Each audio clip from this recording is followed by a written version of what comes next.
Okay, so yes, we are recording this. Right, so this will be recorded and made available publicly. If you object to that, please disconnect now. If you don't wish to be seen, please turn off your video. I want to make sure that we give everybody an opportunity to be aware of that. Okay, so tonight's topic, we kind of alluded to it, is really the session is designed to give a deeper understanding of how conflict occurs, why it occurs, and how best to navigate it. And we've got the incredible Jessica Katz with us, who's going to be talking to us about that. She's going to talk to us about understanding the types of conflict, how they show up and how they escalate, identifying some techniques for defending against harm, establishing ways to address the conflict, and determining the best course of action when other people are in conflict. And Jessica is an incredible trainer, mentor, and coach. She's awesome. I've attended a bunch of her sessions and well worth listening to. Jessica, I'm sure you want to give yourself an opportunity to introduce yourself a little bit more. So welcome. We are so proud and glad to have you. I am glad to be here. Thanks for that introduction and the warm welcome here. If you are comfortable having your video on, I would deeply appreciate it. It gives me some visual response system that I find very helpful when I'm doing talks. So if you are comfortable, I would love to see your faces. No obligation though. Beyond that, I want to invite you to interrupt me with questions as we're going along. You're welcome to post them in chat, and Ken and Fernando, I'm going to ask that you keep an eye on that, make sure you don't miss anything if it does pop through. That would be great. Let me open the floor this way. What would you like to know about me that would help you feel confident hearing from me about conflict management?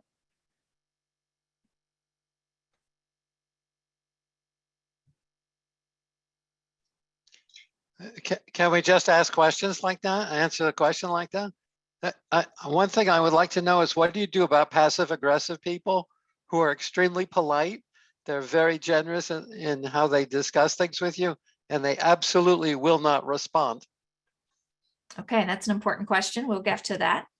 Let me rephrase my question. What I want to make sure is I'm introducing myself more deeply and to your needs. So does anybody need to know anything else about me before we proceed? Do you like conflicts? I love conflict. Beautiful. That's all I want to know about you. I love conflict, and I'll tell you why here in a little bit. How long have you loved conflict? I think since I was at least 2. Oh, wow. Man. Much to my mother's chagrin.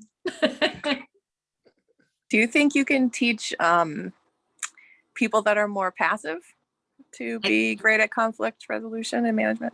Well, I've been working really hard on that. I've been working to be less aggressive and more focused on assertiveness. And I think that passive people and aggressive people can come to the middle, to the assertive space. And I think what's going to shift for you all is an understanding of conflict. Often we think of conflict as an argument or a disagreement, and conflict comes up a whole lot more than that. Have you ever deployed or implemented anything around clean language and conflict resolution by chance? So, full disclosure, clean language still befuddles me. Okay. For those of you that don't know clean language, there's a lovely book written on it. It comes from the psychology industry. I find it confusing to use. So I tend to lean on powerful questions. Clean language are a type of powerful question, and that particular brand doesn't work for me, but I do know people who leverage clean language in the conflict space. Fair enough. Thank you for that transparency. All right, let's dive in, shall we? So I'm going to invite you to a Slido link. I'm going to be taking some polls as we go through this, through these slides. So I'm going to set you off here. So I'm going to give everyone a minute to get to that link and type in that code, or copy that QR code. It'll get you there too. And you're going to see a couple of surveys show up in a minute. We'll get to know you all a little better first.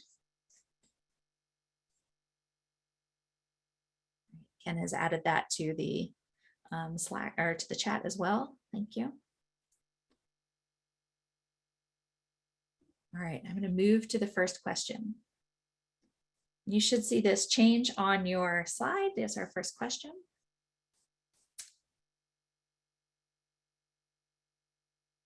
All right, on a scale of 1 to 5, with 1 being bad and 5 being good, what is conflict for you?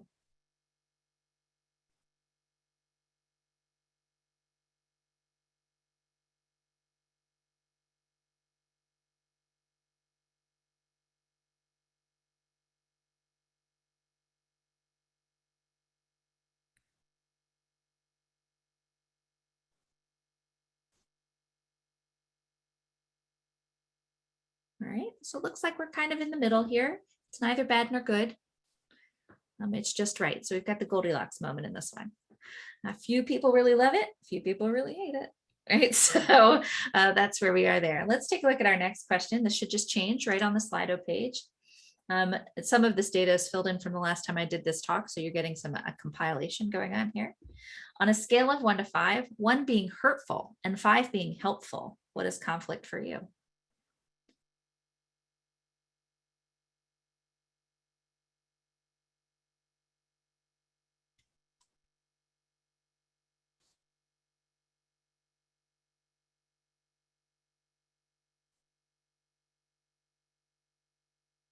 All right, looks like this one leans a little more towards the hurtful side. A couple of people moved in the helpful direction, but we're leaning a little more in the hurtful space here.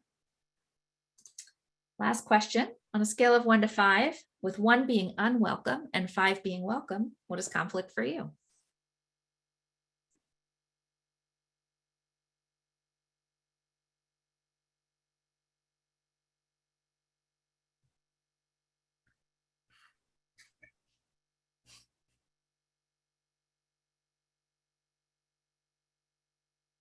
All right, looks like we're leaning closer to the unwelcome side with some neutrality going on, and a few people who are like, yeah, bring it on.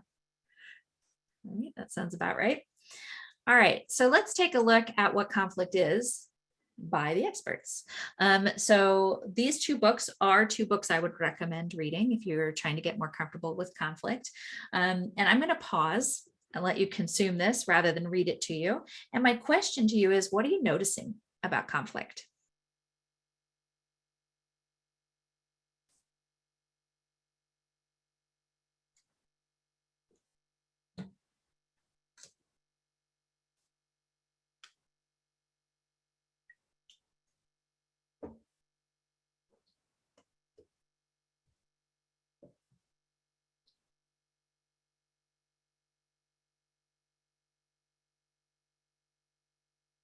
All right, what's standing out for you here? Feel free to chat it or talk it, either one's fine.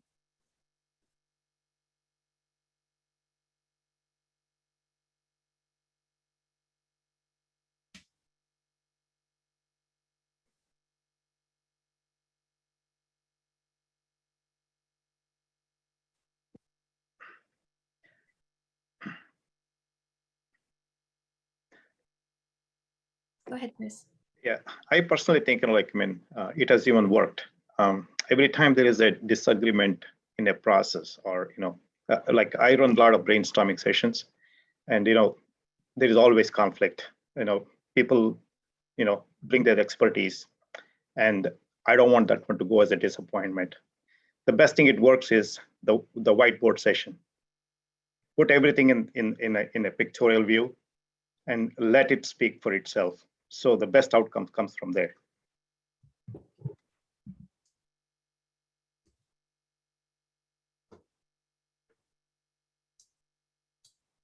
So when I read this, conflict is perceived maybe as a threatening thing. And because of that, you need to have rules around, how people engage with each other so that you can maintain a level of safety so that people can communicate. But that actually, in the end, conflict allows people to communicate about things that are going on so that they actually can work out whatever differences or concerns they have and actually get to a, hopefully a better place. They can either compromise, they negotiate whatever they need. And oftentimes I find when you do talk things out with somebody, you actually become more bonded, you know, because you know that you can talk to that person and you gain a level of confidence that if you have a future conflict with that person, you can work it out. Thanks. See one in chat. I'm going to go ahead and read that one. One thing that stands out about the quotes to me is that conflict needs to be resolved or otherwise dealt with, else it stands in the way of progress. I also think from the two quotes, it seems like a conflict. I look at it in a positive way because you have to, there are going to be agreements and disagreements, but then the goal of conflict resolution is not to make everyone happy. We just have to choose a happy medium somewhere in the middle and come up with a better solution for whatever the issue is. All right, great. Well, I've done a bunch of reading and coaching on this, and here's my definition of conflict. Conflict occurs anytime an individual or group feels tension, friction, or a heavy emotion. Now, I want you to just pause and think about your week. We're only halfway through. We're in the middle of the week, Monday, Tuesday, Wednesday. Was there a moment this week where you felt frustrated, angry, irritated, startled, tense, or defensive? If you did, go ahead and use the Zoom emojis and do one of the Zoom emojis that says, yep, I definitely felt that this week.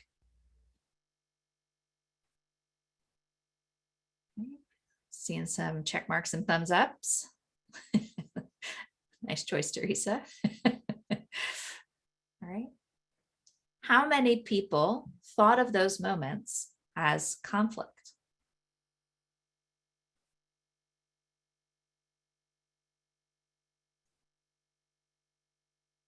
Any takers on that? A couple of you. How many of you thought you were just having an emotion and it wasn't conflict at all? Okay. So one of the reasons I've worded it this way is because our emotions are signals to our system. And emotions tell us when something is meeting or not meeting our needs. Right? Our needs are, let's talk about this physically. If you stubbed your toe, your nervous system would send a signal up to your brain that said, ow, right? This hurts. I need to stop hurting. That's essentially what your body is doing. I stub my toes all the time. So this is a pain receptor I'm familiar with. The emotional system essentially does the same thing. It takes in external stimulus and your brain looks at patterns in your past and goes, oh, careful, there might be tigers. And because your amygdala doesn't know any better, it just assumes all things coming in that might be bad are tigers. It doesn't have any delineation between the two. And so sometimes that conflict shows up as internal. So for example, in the middle of COVID, my sister was coming close to town and she lives in Florida, so I don't get to see her very often, but she's refused to vaccinate. And I'm a vaccination person. I'm not going to make any statement on whether you should or shouldn't, but it did create internal conflict for me. Do I put myself in the same space as my sister, who has put herself at risk in a different way than I have? And that was an internal conflict. It turned into a between her and I conflict that we have since settled, but that is, it started as an internal conflict. And we're going to talk more about where these conflicts show up. Sometimes it never makes it past that. Sometimes it's only inside you, but sometimes it shows up outside.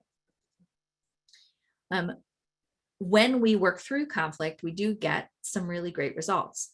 I personally am a person who likes to move through relationships in conflict. I feel closer to people if we make it through a conflict. Some people feel closer to people when they make it through good stuff, when they have shared great experiences. But there's a tightening that happens for me in my relationships if we make it through conflict. All right, so here's our next question. Here's some things that other people have answered. Now I'm curious for you, how has conflict been beneficial for you?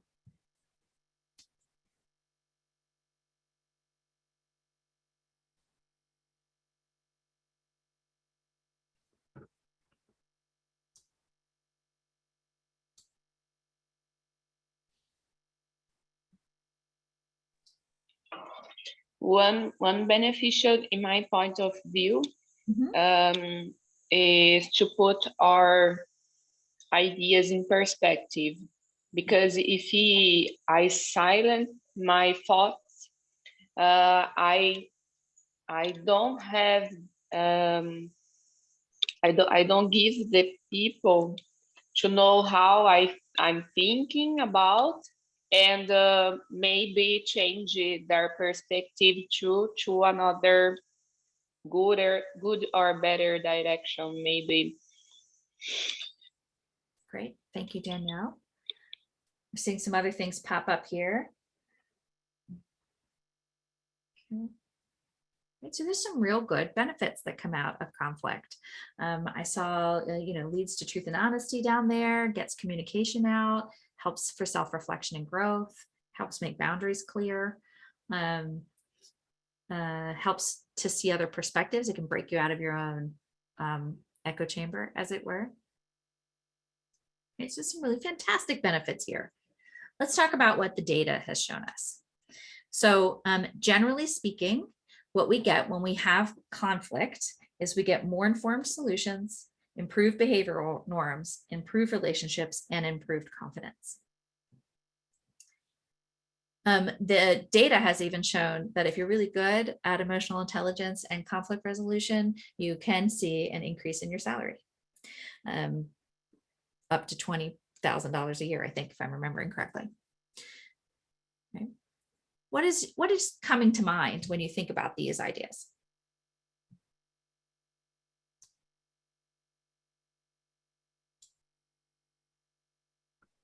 I think the more you face conflicts or disagreements, it doesn't have to be like super strong emotions, but like day to day, there are issues around like projects or even with people. But when you overcome them, you're just in a better position. Yeah, but I think proactivity is one of the other words that I was looking for. Like you have to be proactive in whatever you do, whatever situation, to first avoid conflict. But then if you do have, if you do get into some disagreement, then you need to be like calm, take a step back, and you also have that fight or flight syndrome that comes with conflict management. I'm like, how do I deal with this? And now that we are talking about this, I had a conflict with one of my colleagues. She was in the company for a long time, but she got a new role and she was doing her old job and her new job. It was frustrating. And then she took it all on me. And I knew it wasn't, I just knew it wasn't me, but I know she was overwhelmed. Sometimes you also have to understand the other person's, where the other person is coming from. I just knew she had a lot on her plate, and all I had to do was take a step back and then resume work the next day. I don't think she was intentionally like being rude to me. It was just a frustration, frustration in the moment that got resolved the next day. There were no like malintentions or, so sometimes you just have to be proactive and understand the situation as a professional before you react. So more informed solutions, improved relationships. I think that kind of targets the middle sign.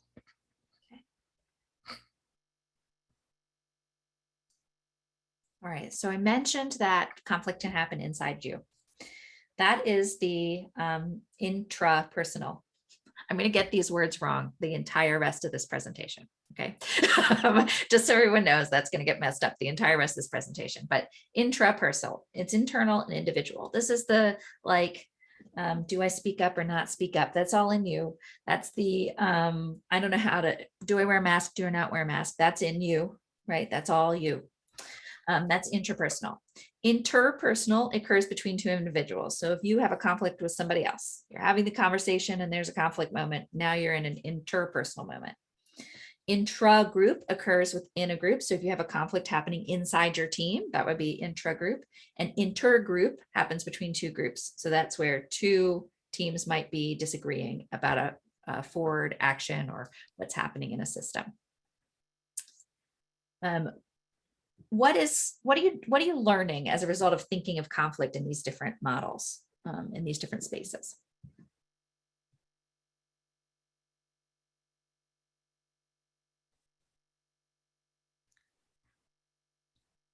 Different approaches. One would be like your intrapersonal and interpersonal dealing with another individual would probably be intertwined, while you deal with, like, you have the group and the individual component to these so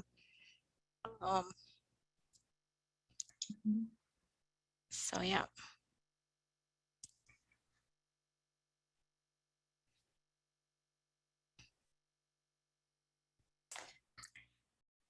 I don't know that I have my finger on this, but it's interesting to kind of compartmentalize conflict in these ways rather than just think of it as this overarching concept, like this pervasive thing that you have no control over. It's almost like by naming it, it feels like you can, feels like it would be easier to manage it, that it's not just this thing floating out there that you can't manage.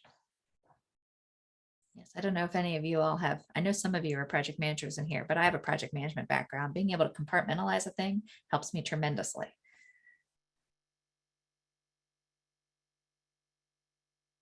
We got Barbara who posted that conflict can occur just within yourself.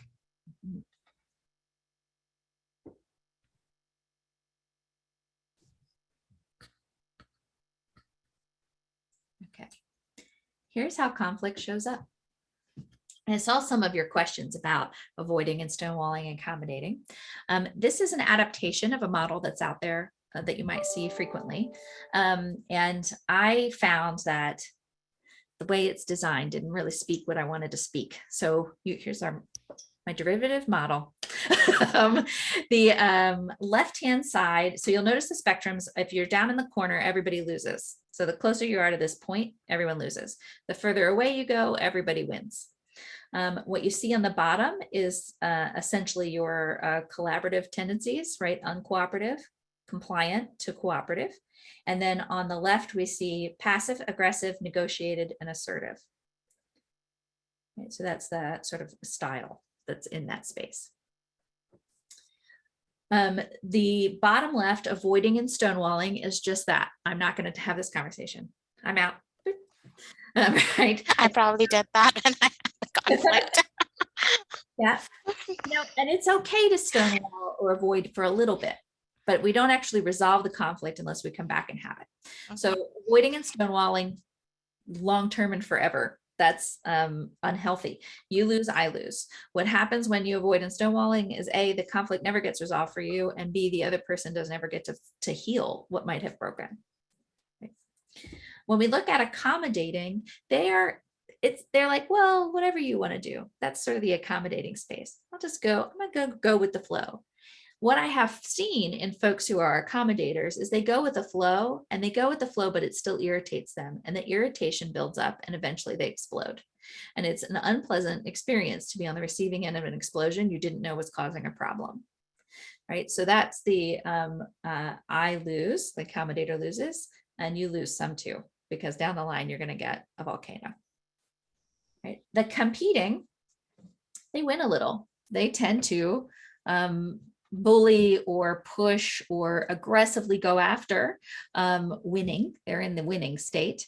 And for a little bit, it'll feel like winning, but over the long term, they lose too. Right? They don't actually win.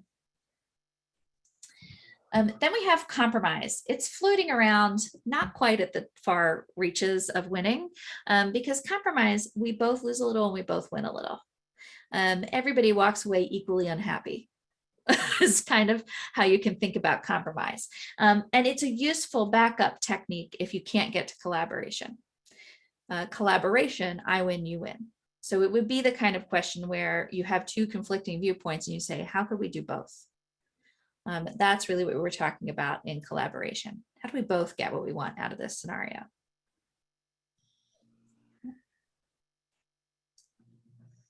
Hey, Jessica, it looks like Chris has a question about emotional intelligence playing a role in resolving conflict. Emotional intelligence plays a huge part in dealing with conflict, and we're going to roll into that here in a little bit. So stand by, Chris, coming soon. All right. What questions are there about these different approaches to conflict?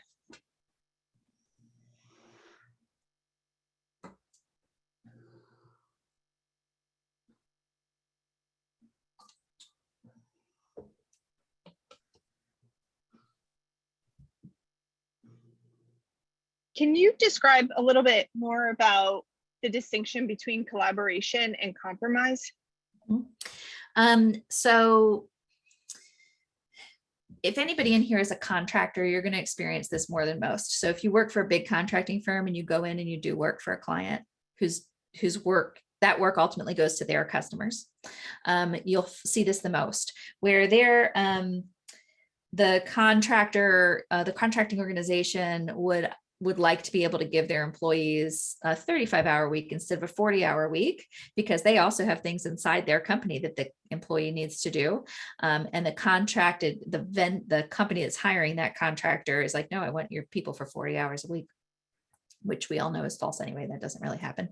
We want your people for 40 hours a week, and they will generally compromise that in favor of higher rates or something else. There's usually like a give and take. I'm going to stress my people out, but we're going to get this thing for it on the back end.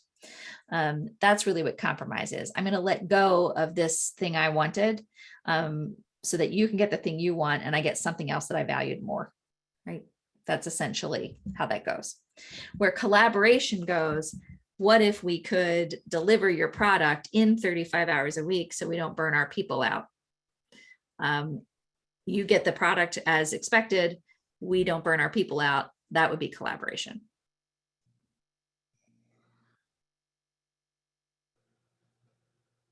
Yeah, so Stephen Schaefer's asking, how do you help people move from their natural tendencies of avoiding conflict towards seeing the value of collaboration? Well, hopefully this talk will help. And they have to decide to move. I can coach that all day long, but if they don't want to, they won't.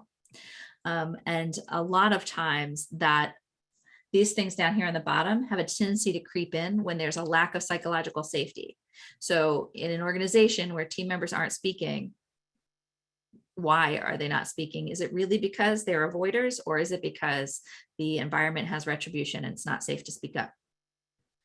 Right? Those are some things to look at. And if you're working with teams, always look at the system first. I tend to look at what behavior am I doing that prohibits people leaning in?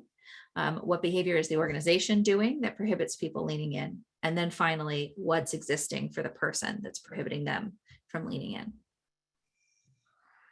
Nathan Christensen's asking, what is the main reason for avoidance in stonewalling? Could it be because they are not telling the truth? Well, I suppose it could be, and it's hard to know what each person's motivation is unless you ask, and asking can feel like a conflict for them, and then they're going to avoid the conversation. So it can get really circular. But my experience has been that, well, actually not even my experience, my reading has told me that every action we take is to avoid something uncomfortable or to receive something that feels good. That's essentially what we do.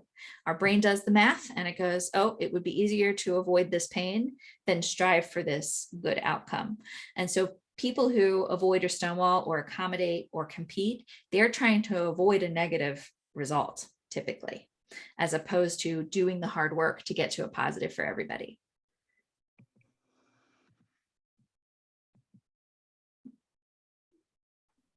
This might be an interesting thing to ask yourself next time you're in a conflict. I've decided not to have this conflict. Did I do it to avoid pain?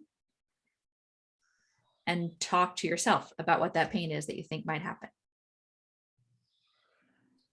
All right, so here's our next question. These are the answers I got last time I did this talk, so you'll see this on the Slido again. When you are faced with feelings of conflict unexpectedly, so suddenly you have an emotional reaction to somebody and you're in conflict, what is your knee-jerk reaction? Not the one that you emotionally intelligently do, but the one that comes out first.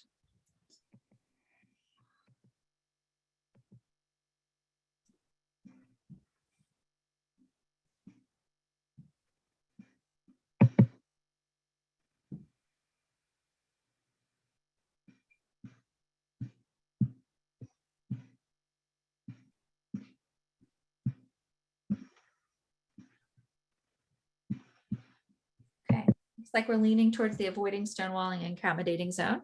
So we'll talk more about how to move through those spaces. For those of you that are willing to share, what are your reasons for avoiding or stonewalling? I feel like I usually have to prepare when it comes to conflict or prepare myself. So if I hear something I don't agree with, suddenly I get whiplash and I'm like, did I hear that properly? And I'll pretty much naturally go to avoid it until I could probably prepare myself with an argument or to defend myself, whatever the case is. Okay. Want to jump in? There are a lot of personalities who are very extremely competitive / like bullying kind of. So sometimes when you stonewall, they can't see your vulnerabilities and you kind of put on a front to make sure that you don't look weak in front of them. That's another option. I feel like when I do this, it's usually a lot of internal conflict, like me trying to figure out, am I just being sensitive about something because of, other experiences I've had and I'm projecting that onto this, or, me just maybe for safety reasons, not physical safety, but just, workplace relationships, just trying to understand the other person's intention. And I just need that time to process things and understand, like, is this something that they generally kind of like, is this their approach or is this personal to me? For me, it might be evaluating the effect working on the conflict might have to the relationship. Is it going to possibly damage the relationship? So to value, to kind of evaluate the benefits versus the possible risks of damage. Yeah, for me, I think also it was more accommodating the issue, like what can I do to make the other person happy? That's my first instinct, which is not healthy always. So. Okay, great. So let's take a look at what's happening, why conflict happens. So we'll have an event. Let's say the event is your boss comes to you at 4 o'clock on a Friday. You were planning to leave early that day. You have a dinner plans. You're leaving at 4:30. Or signing off at 4:30. That was the idea. There's an event. It occurs. Your boss said, can you do this? 4 o'clock on a Friday. That's all they said. Can you do this? And it's 4 o'clock on a Friday. That's the event. That's where we look for the facts. The facts live in the event space. Then what happens is your brain, that amygdala goes, well, your hippocampus goes, what's happening here? And it goes and looks into the filing cabinet of experiences that you've had in your brain, because it's cheaper energetically for your brain to pull from what it already knows than try to understand the new situation as its own individual event. So it goes into the filing cabinet of circumstances and goes, well, what was true the last time a boss asked me to do something on Friday at 4? Right? What was true? And then it tells the amygdala how it should feel. What emotion should you send up in result to this? And it tells the amygdala, yes, there's tigers, or no, there aren't. And the amygdala will go, well, if there's tigers, then you need to have heavy emotions. So you know to be nervous. And if no, there's not tigers, then hey, here's some good juice and we'll give you some good light emotions, right? That's essentially how the cycle works. So let's play this out. Your boss asked for you to do work at 4 o'clock on a Friday. You were planning to leave at 4:30. What do you think about this boss in this moment? Was this communicated to the boss that you were leaving at 4:30? Or assume whatever you need to. If it was communicated with the boss that you were leaving at 4:30 and she still gave work, she's like crossing a boundary, and I don't think that's fair. But if it wasn't communicated to you and you kind of were expecting to leave very like covertly, I think that kind of falls back on you. So that's why communication is super important. Okay, so that they're being unfair might be a thought you have. Any other thoughts? Like you mentioned, if there were tigers before, you're probably expecting tigers. So if I don't want to get home late, and I know that typically if I'm asked to stay and do some work, I'm going to get home late, I'd probably be upset because I don't want to get home late again. Cool. So what you gave me was your emotion. The thought that led to that, the upset is the emotion. The thought that led to that was, oh no, I'm going to get home late. Yeah. Oh no, I'm going to get home late. I'm upset. All right. Any other thoughts? I also think if this is out of the norm for the boss to do, there might be a true emergency. So sometimes that happens. Okay.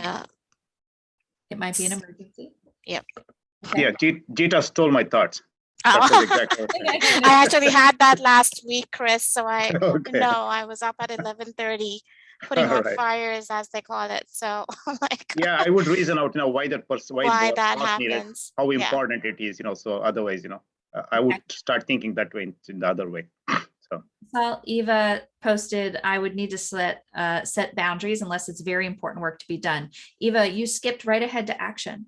So before the action, there was an emotion and a thought. The first thought was probably, they're crossing my boundaries. Right? So that was probably the thought that happened in advance of that.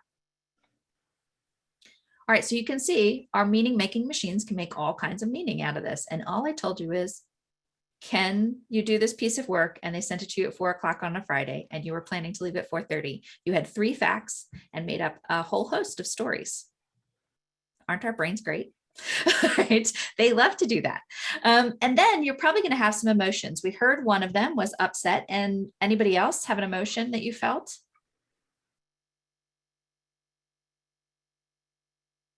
In my case, it was empathy with the boss. Like even the bosses don't want to be working after hours. So we all want to go home. Empathy, disappointment. Any other feelings?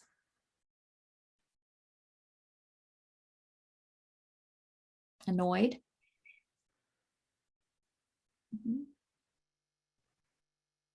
I think in Eva's shoes, I might feel mad. Curious. Great. Some more annoyance.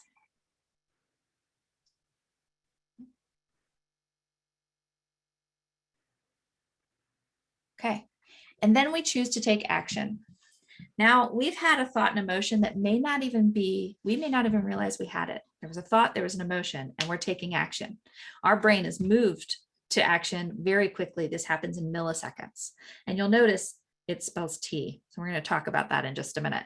So you take an action. Let's say you send an email back to your boss and say, when do you need this by?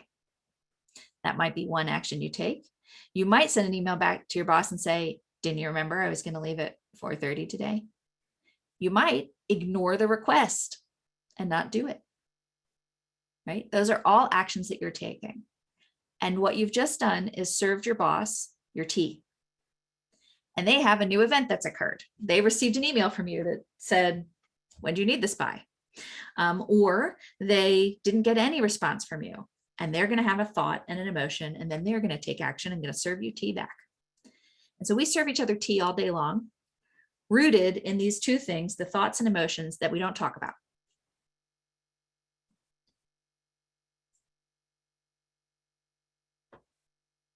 All right. Great. So Taz did have a question, but I think you're resolving it now. Correct me if I'm wrong, Taz. Is conflict sometimes a subjective thing? Absolutely. Taz, I did see that. Thank you for bringing it back up, Ken. Yes, it is absolutely a subjective thing. Sometimes there isn't an actual conflict.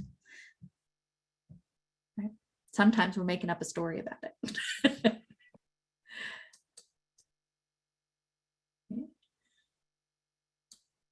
All right. And what I'm essentially talking about here is that we have an event, that's the input. Our meaning making machine takes it in, turns it into thoughts and emotions, and we output an action. Suddenly I feel like an engineer, right? That's essentially what's happening in our brains. Goes in, we make up meaning, it comes back out again. But this stuff on the right is a black box to everybody else, unless you speak it.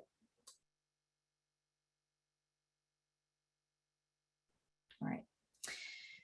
Here is what's happening with our emotions. So let's go back to the boss sent email at 4 o'clock. And Ken, this is a good time for that other link that I gave you. If anybody wants a deeper dive into these circles, you can see that on the link Ken's about to share. So we have an emotion. These are the 6 core emotions. I am not a trained psychologist. I've done a lot of research here, and I validate all of this stuff with people in that industry. So the items on the left here are 6 core emotions. Has anybody ever seen the movie Inside Out?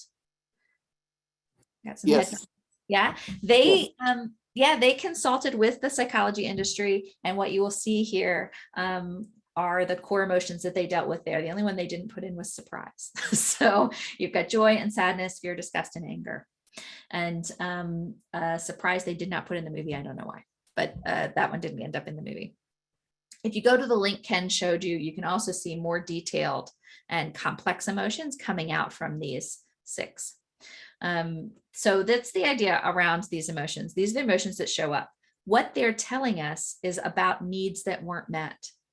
So for example, in the case of the boss sending an email on a Friday, maybe what we're missing is care. Hey boss, you knew I was planning to leave at 4:30. This doesn't care for me. My need of care is not being met. Hey boss, you sent this at 4 o'clock on a Friday and now I'm worried about my job because I don't have the time or bandwidth to do this and do my life things. Right? Any number of things could show up in here, but these are essentially our core needs. They go beyond food, water, shelter.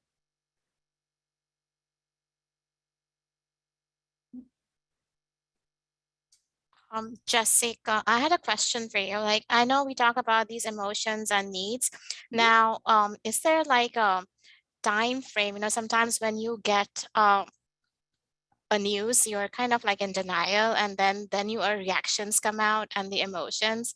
So I was just curious about that span of time when you feel it and you blurt it out or show it.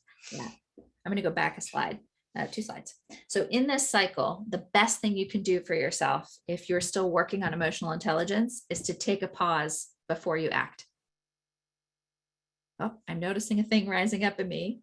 Hey, I need a 5-minute bio break. I'll be right back. That would be a way to take a break in the middle of a meeting. Or your boss just sent you an email. Don't fire an email off right away. Stand up, walk away from your desk, cool off. Think about what else might be true than the stories you have in your head, and then come back better prepared to have a good conversation about it. Pause. Pausing is your highest, your most important tool in the world of conflict. Thank you. Mm-hmm. Okay. How long should the pause be? As long as you need it to be, but not forever. That's the answer to that question. If you, so early when my husband and I have been married for 15 years and together for 18. So 18 years ago, we had a big doozy of our first blow up fight. You know, I'm a competitor and he'll show up for competition if it shows up in front of him. So we had a big doozy of a fight. And I knew I had gotten angry enough that if I spoke anymore, I was going to say something that could be relationship ending. And so I walked out of the room and he followed me. Right. It just tightened. I just got angrier. Right. And so we had to have a conversation. So first we were fighting about something. I don't even remember what. And then we started fighting about how we were fighting. Right. It just kept escalating. At some point, the pause happened for a little bit. And I was able to come back and say, listen, I know how bad it can get coming out of my mouth. And I need a way to take a pause if it's getting too hot. And he said, I know that when you walk away, I feel like you don't care about me and you're not connecting to what I need to do here. I need to finish the conversation. So I said, what if when I walk away, I tell you it's because I need to cool off and that I'll be back. And he was like, yep, that would work. I was like, okay, great. I said, the other alternative is that we fight while I clean. For some reason, if I'm in the middle of fighting while I'm cleaning, my brain just can't come online for all those really hard hits. I don't know why, but that's how it works. And so we made that agreement. That was an agreement we made. The thing I have learned about being together with somebody for 18 years is that there's plenty of time. If you have a big fight, the relationship won't dissolve just because we didn't resolve the fight. We can take time and we can do it slow. We can do a slow dance around it. The same thing is true inside your organizations. If no one will die and the company won't fold, if the conflict isn't resolved, it can wait. We often put a lot of urgency around conflict because it doesn't feel good. But the key is to come back. You have to come back to the conversation and resolve it, or else it hangs over you forever. Yeah, I see two questions or comments in chat. When the pause becomes avoidance, Fernando asked that, and Peretz is confirming. So the pause is your suggestion for reducing conflict back down to conversation or discussion level. Yes, it essentially gets you a handle. It gives you time to self-soothe the emotional response that you had and dissect what's happening inside your brain so that you can come have the conversation in a much more effective way. Right. Here are some ways I've said that in the middle of a meeting. I'm having a reaction to this and I don't know what it is. I need 24 hours to get back to you. Or, wow, that was surprising. And I need some time to consume the information I just heard. Can we take a 10-minute break while I like process things before I respond to you? Whew, this is feeling tense. I need a breather. And then I leave. I've done that too. Like all of those things are perfectly reasonable. The other thing that's true is sometimes, like if you're in healthcare, sometimes life does depend on it. If you are in a really small startup, sometimes the company might fold if a decision isn't made. And it's okay to also defer. Hey, I'm not in a position to be able to respond to this. I'll defer to the group's better judgment. I can't make a decision from here. And that's okay too. But then you have to live with whatever decision they make. So be prepared for that as well. Right. All right.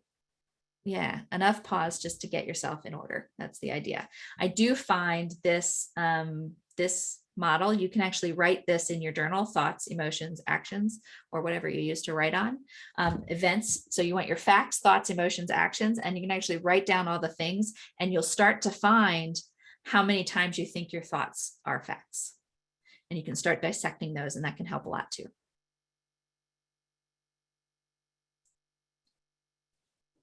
All right. So I know one of the questions was, how do you notice when a conflict is happening? So this is how a conflict escalates over time. Hopefully it's a tiny hump and not a big giant one like this, but we're going to talk through the giant hump.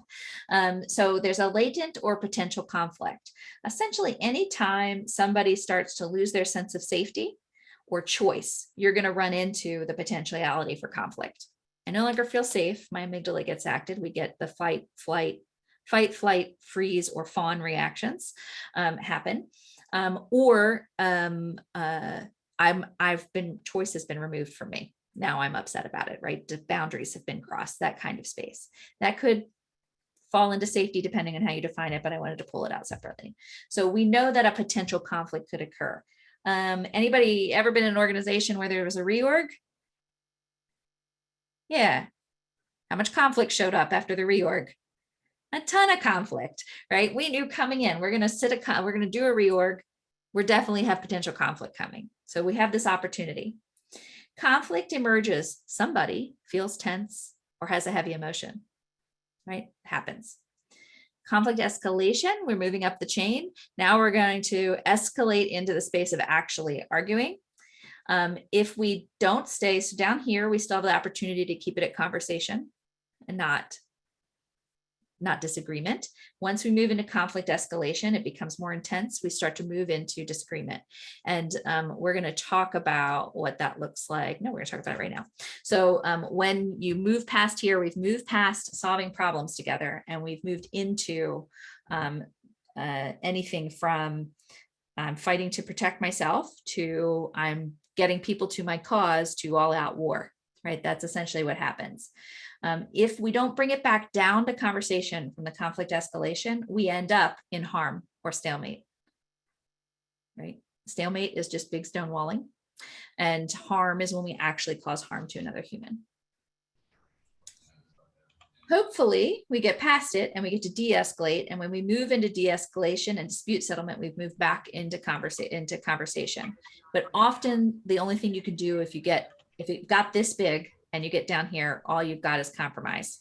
You won't be able to get to real healing unless you bring people in that can mediate for healing. And then we get to post-conflict where you start, you have that sort of after a burn of conflict where you don't trust the person and it takes some time to build back trust. That happens in the post-conflict and peace building stage. Okay. Sometimes these are little and they never get above conflict and dispute a settlement. If they don't get past these little like conflict emergent spaces, then you've got a great place for collaboration. What's the problem we're trying to solve?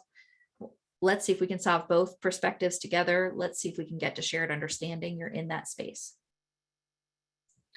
Some tools for de-escalation. If you happen to be facilitating a meeting and a conflict is escalating, you could notice it and invite everyone to take a pause, right? You can initiate a pause for other people. I'm noticing things are getting a little hot. How about if we take a 5 or 10 minute break, get our heads back together and come back into this conversation, right? I'm noticing some people shutting down. Maybe we need to take a 5 or 10 minute break, get our heads together and come back to this conversation. Both things can happen for conflict to be showing itself.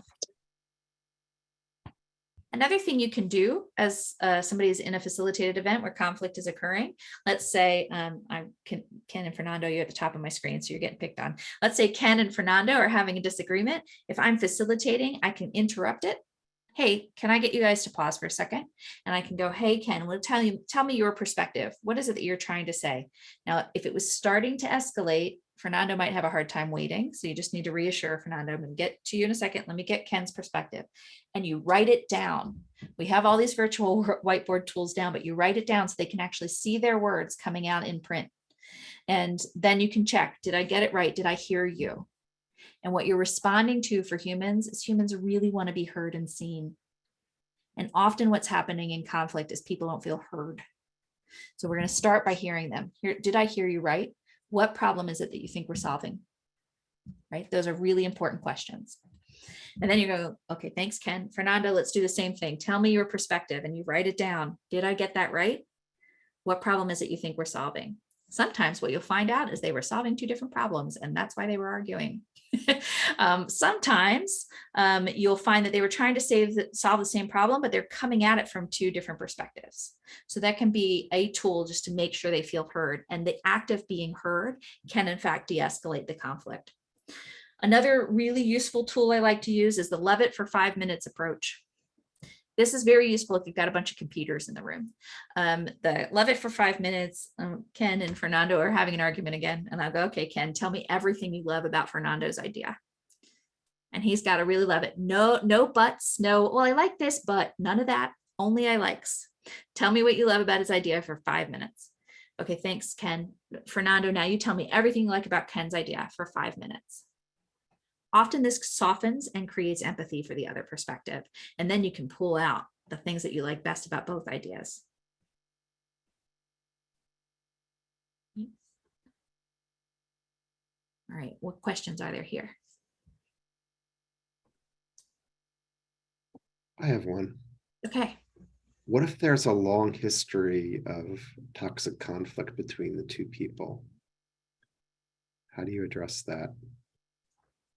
Well, there's a long history of toxic conflict. We're stuck in harm. We're essentially stuck at the top of the curve. And so there's a couple of options. You could tell management, this isn't working, they're in toxic conflict and we can't get anything done. Management can take care of it, essentially defer it to somebody else. You could also ask them if they like it. What are you getting out of being in this toxic conflict with one another? Is this something you want to change? How do we change it? And you want to have those conversations individually, each individual. What do you like this conflict? Is this feeding you somehow? Because sometimes our conflicts do feed us. Instead of being uncomfortable, they feel uncomfortable, but we like the discomfort. Human psychology is weird. So there's a bit of that going on. So it's important to check with them. And then the question is, do you want to resolve it? Now, often their response is, yeah, but they'll never do that. Well, you don't know. We don't know unless we ask. Let's see. And then you can start to talk through what's happened. I prefer that harm be resolved by somebody with a therapy degree than somebody who's a coach or a manager. And I honestly think more companies should bring in the therapeutic industry into their offices because a lot of trauma and harm happens inside an office. So that's my personal opinion. But if you feel capable and apt to do it, go for it. There are people inside your organization that have probably been trained on conflict mediation and could help with that. They might be somebody in human resources who could do that work. There might be somebody in leadership who has been trained to do that work. The only caution I have for you is that if it's somebody in their leadership chain, there will be a power dynamic problem, and they're unlikely to actually resolve the conflict together. This is why it's useful to have somebody outside the organization that's a safe space and confidential, so they can actually work through the conflict and come to some way to work together. Thank you. Yeah, I can, I was kind of thinking about different scenarios that I've been in, and especially if somebody else has kind of power over you. Sometimes if they come at you with something that sounds like an accusation, when you take your pause and kind of delay that conflict, it's like playing a game of chess. You're trying to think of all the different scenarios or things that might come up when you actually sit down and have that discussion. And here's how I'm going to defend myself. Here's how I'm going to respond to this. And it's exhausting. So I think if you feel like the person's kind of your enemy, it can be very uncomfortable, and I do think you need that, somebody that can really mediate between that versus somebody that maybe you consider a peer or a friend. Maybe they say something and it gets under your skin, but when you take that pause and you think about it, you give yourself a chance to calm down and you're like, you know what, I really was kind of a jerk, or I'm really, wasn't nice about this. I really should say I'm sorry, or whatever it is. You start to see their point of view, and then you can kind of either apologize or come up with some sort of compromise, a solution where you can work things out. So I really think a lot of your ability to handle conflict is who really is the other person. Is that person somebody who's going to really want to resolve a conflict and work together with you, or are they truly an enemy? I am also a firm believer of not staying around for environments that are unhealthy for you. Yep. So if you're the person stuck in a toxic relationship with somebody, there is nothing that says you have to stay. Yep. And I've had some people say, well, that means they've won. Won what? What did they win? Right. So that is something to consider when you yourself are stuck in a toxic space. Okay. All right, so here's some other tools and techniques. The best thing you can do for conflict is to set up an agreement about conflict before a conflict happens. This is a type of working agreement called a conflict norm.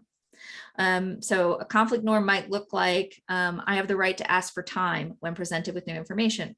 That might be a conflict norm your team has.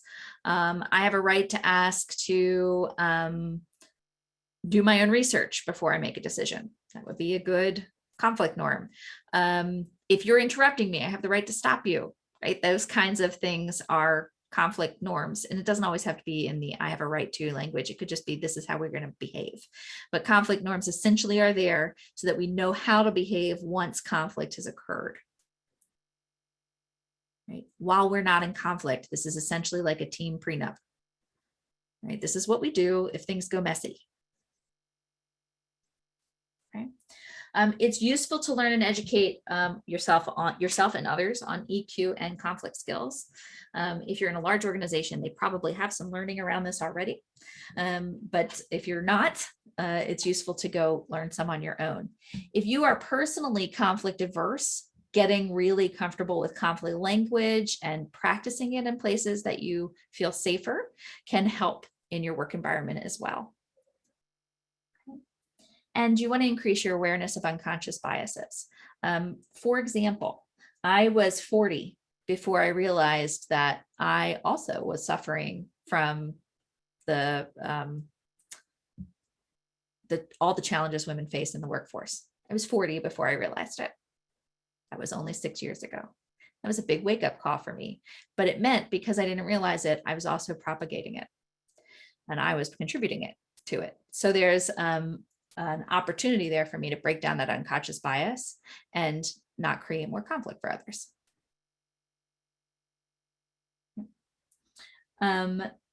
Then during conflict, you want to focus on the problem.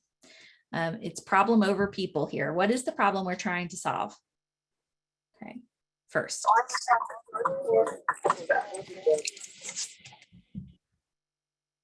right, so what's the problem we're trying to solve? Then we want to make sure everybody gets heard, really heard. This is what I heard you say. Repeat, reflect, rephrase, paraphrase, use all of those tools of active listening to make sure the other person really feels like you heard them. I think I'm hearing you say this. Do I have that right? Is a really useful tool. Take your pauses and show empathy and welcome the inner voices. So here's an example. Let's say you're in a meeting and you're presenting some sort of new work that's coming up and somebody does one of these. Like you can see them, they get all arms crossed, their face squinches all up. All of the evidence in their body language is they're not happy. So this could be a chance to say, I'm noticing that you're reacting to this. Can you tell me more about what that means? I don't know how to read that reaction. What's going on in your head, right? And bring the inner voices out. If that's a new behavior for your teams or organizations, you can model it. When you're having a reaction, you can tell people what's inside your head. After a conflict, take time to calm your emotions, right? Soothe. Take ownership of any harm you've caused. If somebody tells you that you caused harm, believe them, right? You weren't living inside their brain and harm was caused, so believe them. Empathize with the impact. Impact matters more than intentions. It doesn't matter what you meant to do. You didn't. You did something different. And so you want to take ownership of the impact and appreciate that they told you, because it takes a little bit of courage to tell people when they've been poorly, when somebody's poorly impacted you, it takes a little bit of courage to tell that person the impact they had. So appreciate that they had the courage to do it and take it in as a learning opportunity. And then co-create a better way forward for the future. So when I talked about that first fight with my husband, we co-created some techniques we could use. Next time we're in a really big argument, I can say I need space as long as I tell you I'm going to come back. Now that agreement has morphed a little bit over time. He trusts that I'm going to come back now. I don't always have to tell him I'm coming back, for example. But those are the kinds of things that can be co-created as you move forward. All right, what questions or thoughts or other ideas do you have in this space? One thing for during the conflict, sometimes when somebody says something, or something happens, it's easy to let your mind race and jump to conclusions, and when you don't have all the facts. And that's where I really feel taking too long of a pause, it's almost like adding fuel to the fire. You're allowing that thing to fester instead of just, getting to the point and giving that person a chance to say what's going on. So I think, with each situation that happens, you really have to be smart about how long you take, sometimes going to bed angry isn't the right way to handle it, talk it out and not let it wait for the morning, because that's actually causing more harm. I think that will depend heavily on the person. Each individual person is going to have their own needs there. I find that if I use the T cycle to journal out a bit, like first I re-regulate, I get past whatever emotional thing I'm having. That's the first soothe. And the second thing is to journal my facts, thoughts, emotions, and then choose the action I want to take. Often the first action I take is to clear up my assumptions, because my thoughts were all assumptions. So that gives me an opportunity then to pick those apart, and I come back and go, I made up all these stories. You did this one thing and I made up all these stories in my head, and I need to figure out what was true. And that becomes the first thing. So I don't spin out, because I have done that, Barbara. I have totally spun out. So, it's important to have a technique to get yourself out of the spin.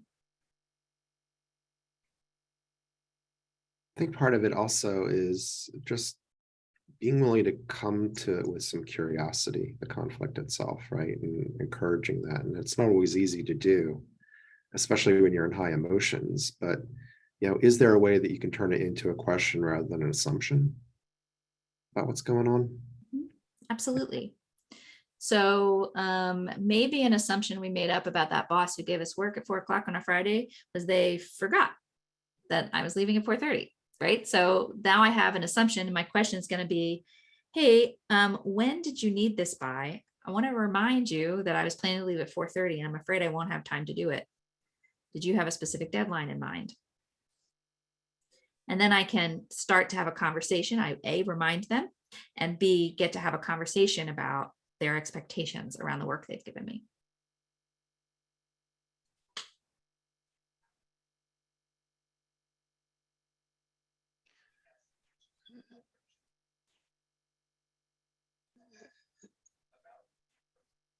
Jessica, in a large organization,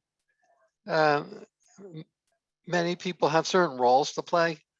And how do I say this nicely? The upper levels don't always tell what the lower levels, what's going on. And this in itself produces, shall we say, a lack of discussion. Yep. And the lower levels frequently feel there's a conflict or expresses a conflict. They don't always have the remedy of going forward by saying, let's take a pause. No, because you were told to do this, and it has to be done by such and such a date.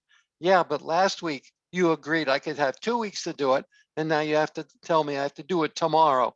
You changed the rules of the game. Yeah, I'm the boss. I would say that's an environment I wouldn't want to work in, and I would start hunting for a new job.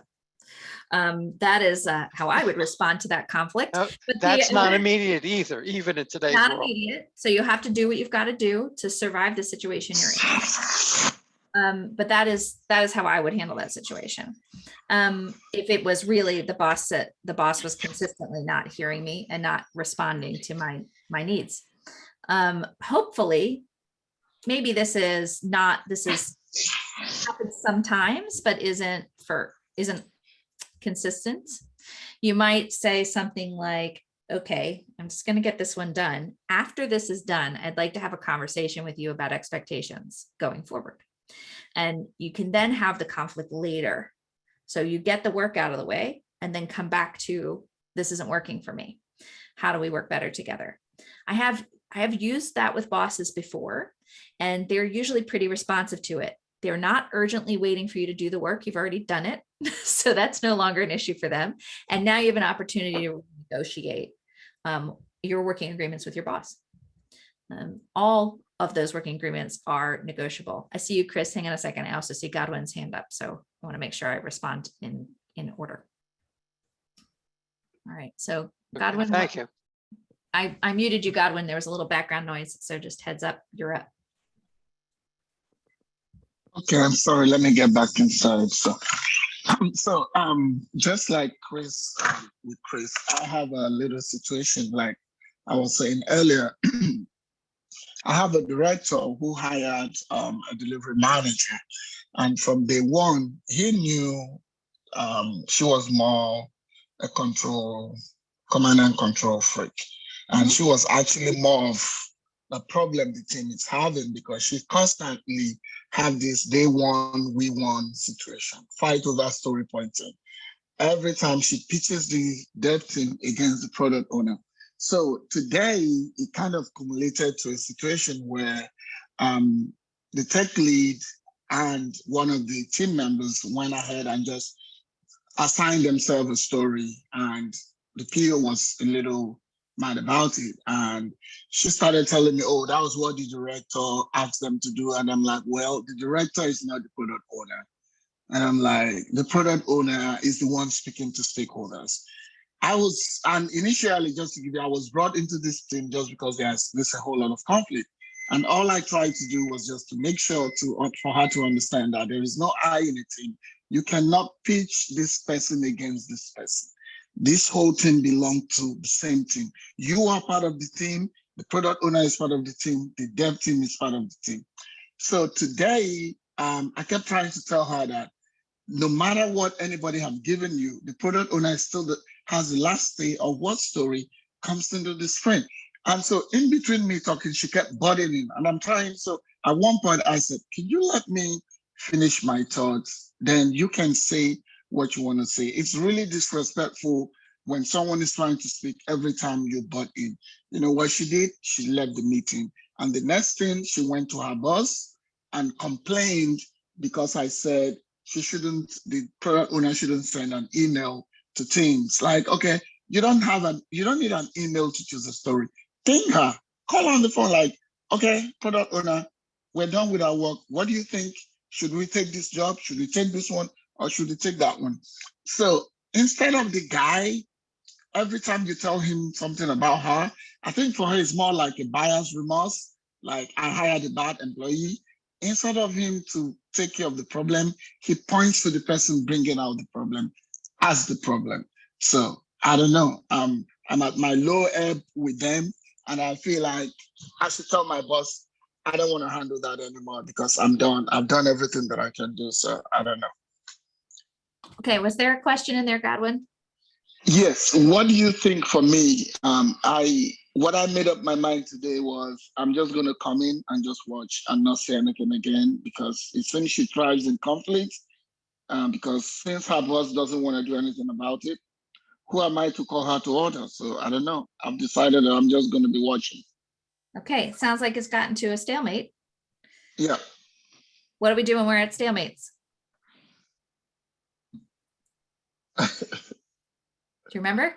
Anybody? What do we do when we get to a stalemate? Talk to management. Get help. Yeah. But the management that is supposed to do it, that's the problem right here. The man who's supposed to take the action is not And ready. get different help. Okay. Okay. Yeah. It is fair to say that most middle managers aren't well trained on conflict mediation. Yeah. He doesn't always know what to do. And so get different help, go somewhere else. Yeah. Yeah. Okay. All right. Because Chris waved his hand at me first. I'm going to go to Chris first and then back around to Ken. Go ahead, Chris. So going back to this one, right? See, the boss, when he assigns very frequent work to you at the last minute, probably with an intention that he knows that you can get the work done. That may be the intent, or it may be, if it is taken in the wrong context. Okay. No, I mean, that's the thing, probably people may take it in the wrong context too, because when somebody assigns you, he or she knows that you're the right person for the job. So what the person takes in other way, that might cause kind of conflict, but it may not be a conflict from the boss's point. He's assigning you something because he's sure you're going to get the job done. Which is great. And you can find that out if you go have the conversation. But if you don't go have the conversation, you're left with your own assumptions. Exactly. That could be a root cause for the conflict too. I mean, if it is, if there is a gap in that communication. Absolutely. There's frequently a gap in the communication. Yeah. We serve each other tea all day long. We're always missing the inner voice. So there is frequently a gap in communication. Okay. Go ahead, Ken.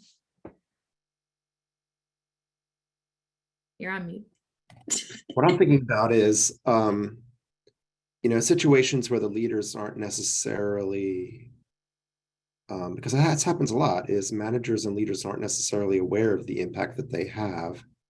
And I think it's important sometimes to talk to them about, if you're willing to do it, about what the situation was, what the behavior was that they did, using I statements, not accusatory, right? And then the impact on you, right? To use kind of that situation behavior impact feedback can be useful sometimes, along with trying to find some common ground in the initial parts of that conversation. Like, what is it, I understand, we both have this intent of trying to make sure we get this work done. And, when you interrupted me frequently, or I'm sorry, when you interrupted me frequently, the impact on me was, I didn't feel heard and that kind of thing, right? So trying to make sure that you can reflect back to them what the impact was, you may get lucky enough that they may actually stop and reflect for a little while and say, oh, wow, I didn't realize that's what I was doing, right? So that may be something to consider. I don't know. What do you think? I think that that's great if you've got a boss or a manager who's open to it. Yeah. It's worth it. Anytime you're going to give somebody feedback about the impact they had on you, ask permission. Yep. It's important that they consent to receiving it before you give it to them. There are a couple of reasons for that. One, when you say, I want to give you some feedback that might be hard to hear, they can get ready for it. Okay, I need to be in a receptive headspace. The second thing is they may not be ready for it, and it gives them time to take time. I like to do consent all the way throughout feedback. Like, hey, would it be okay if I talk to you about this? If at any time you want to pause and come back to this later, I'm okay with that. I let them know. I give them the feedback, and then I say, here's what I give my request. Would it in the future, would you give me the deadlines with the work that you want done? So I know, so I'm not making up stories about when you're expecting a response. And then I let them know they could say no or yes, or give me a counter offer, or negotiate some other solution, or spend time thinking about it before they say yes or no. So I check consent all the way through the process of feedback, just to make sure the other person's on board for what's happening. If you're looking for how to phrase feedback, I highly recommend this book I just stuck in chat called Nonviolent Communication by Marshall Rosenberg. It is my favorite communication book. It maps to situation, behavior, impact. It maps to crucial conversations and to fierce conversations and radical candor and all those. It maps delightfully to all of those. This was the one I found the most actionable for me, which is why I love it so much. Okay, Fernando. So I have the Miro board that you shared earlier, and I see a wheel with more emotions that I will need in my lifetime. So how do I use this chart? So I find that chart really useful when I'm having a hard time figuring out what I'm feeling. Most of the time our emotions are complex. They're not a single, here's our emotion. They're like this whole pile of emotions. And I find them really useful for sort of looking through, what is it that I'm feeling? Oh, that one resonated. Let me write that down in my book. What is it that I'm feeling? Oh, that one resonated. Let me put that one down in my book. And I use it to just sort of peel away. I often feel things before I know what I thought, not the other way around. I don't know what my thoughts are first. I know what my feelings are first. So I often use my feelings to back into the things that my brain made up. Instead of the other way around. And that's my recommendation on that wheel. Incidentally, these will be available as posters on my website soon. So coming soon as posters. Thanks. Sure. Right. Any other questions or thoughts around conflict?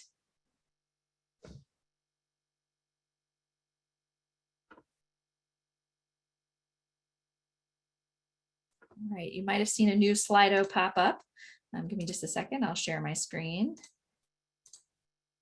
Once again, these are the answers from the last time I did this session, but I'm curious what you will do. What actions will you take to improve your conflict management skills?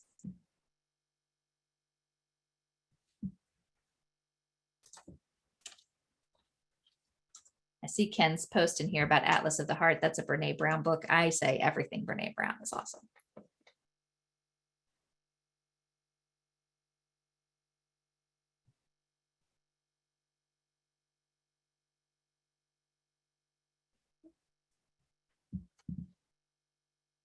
Pause, stop before reacting.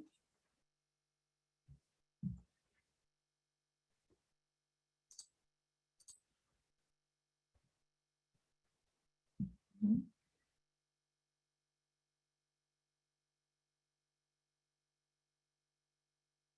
slowing down. No one's going to die and the company won't fold. You got time.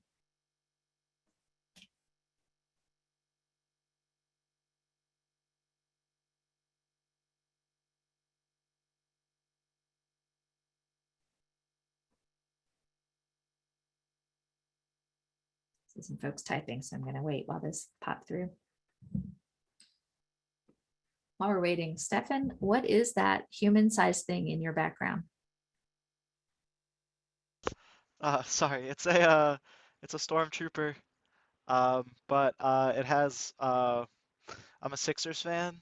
Uh-huh. And last season we traded for James Harden, and his nickname is the Beard, and he's got a big beard. So my mom crocheted a bunch of beards for me, and my wife wore them to the Sixers game when we went. It was really fun. But so he's wearing a James Harden beard, and I don't know, he's got a hat, and I just throw my stuff on him. But yeah, Yeah. He looks a little creepy in the background. Just I'm not usually in a Zoom meeting like this, like in the evening. It definitely has a different like look. Yeah. He's watching over your shoulders, man. Right. All right, so just a couple more pop through, identify what I'm feeling, sit with the emotion so I can understand what's going on. Specifically, ask the person to explain their position, be aware of when I'm not giving people permission to lean in. Creating safe spaces is tough work. On that note, in case you're curious about psychological safety, there is a book called Psychological Safety by Dan Radecki and Leonie Hall. So if you want to know more about psychological safety, they are people in the psychology industry, and this is a book I lean on frequently. All right, great. So here's how to find me. Feel free to connect with me on LinkedIn. I'm always happy to stay connected with folks. And I talk on many, many places so about other subjects. So feel free to follow me there. Any other questions or interesting thoughts or comments you'd like to dig into?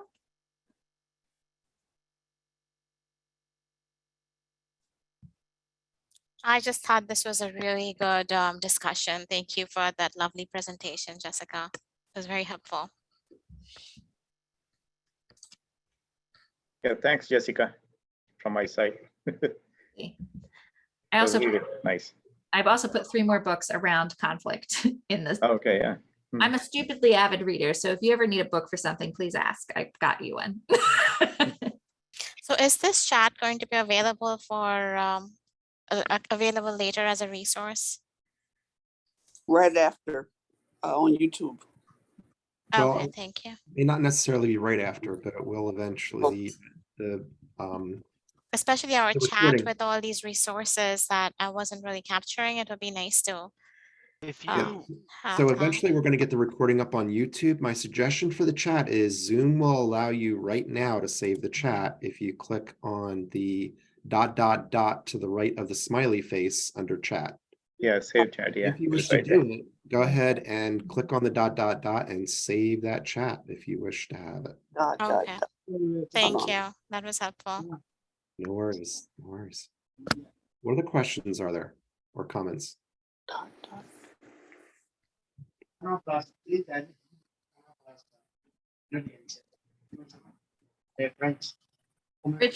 Richard, I think you're talking, but oh, there you go. You went back on mute. Never mind. All right. Any other thoughts or questions? Then I'm going to turn it back over to Ken. Feel free to reach out if you want. Jessica, that was awesome. It really was. I've definitely got some tips and pointers and things that I'm going to incorporate into my toolbox. So thank you so much for doing this. We really do appreciate it.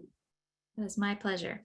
Yeah, and this is such an important topic, not just for our workplace, but for our lives. So thank you again so much for the impact that you've got for giving this. Thank you. Just a reminder to folks, we do have some upcoming sessions again. August 31st, we got the Lean Coffee session. September 28th, we've got the tentative lightning talks. If you're interested in giving one, please reach out to one of the organizers. And again, we've got a tentative speaker event for October 28th, and we'll tell you more as that approaches. We want to thank you all for attending. That's what makes this whole work is, you folks attending and being willing to spend your time with us. We really appreciate it. I do want to thank all the organizers on the call right now, Fernando for helping to co-host, Peretz and Marla, and I think Namita was here as well. Thank you all of the co-hosts that put time and effort into making this work. We look forward to seeing you folks in the future and hope you join the next few events. So thanks again and be well, everyone. Take care all. Thank you, Thanks, Ken. Jessica. Thank you, Jessica. That was fantastic. That was so good. Thank you, everyone. Thank you. Thank you. Have a nice night, everyone. Thanks. Bye. Thank you, everyone. Bye-bye.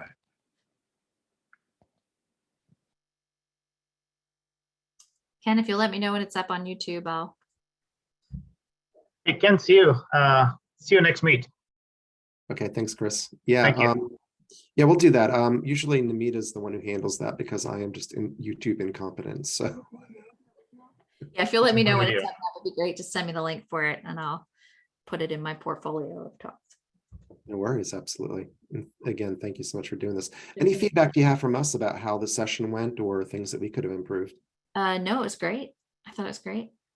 So thanks again for inviting me. This is a nice big group and we had good interaction. So I think they were on the right track here.